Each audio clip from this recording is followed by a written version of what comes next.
Сіз көктегі ана туралы естідіңіз бе?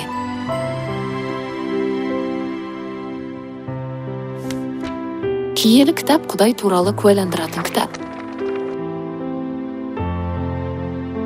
Көктегі әкеміз. Иса бізге Құдай Әкенің бар екенін үйретті. Елші Паул бізге Құдай Ананың қатысуын үйретті.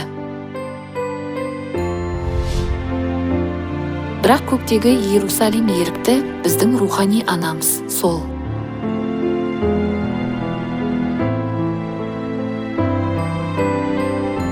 Табиғат қағидасы арқылы да біз Құдай Ананың бар екенін біле аламыз. Хош иісі мен түсі тәтті гүлдер, көкке тік тұрған жасыл ағаштар, арыстан шалғынның патшасы, қыран, аспан иесі, тропикалық балықтар, теңіз сән үлгісі,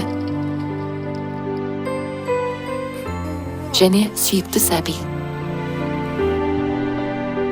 Барлығына өмір анасы арқылы беріледі. Сонда бізге рухани өмірді кім береді? Барлық тіршілік иелеріне өмірді анасынан бергені сияқты, рухани өмірді де Құдай Ана береді.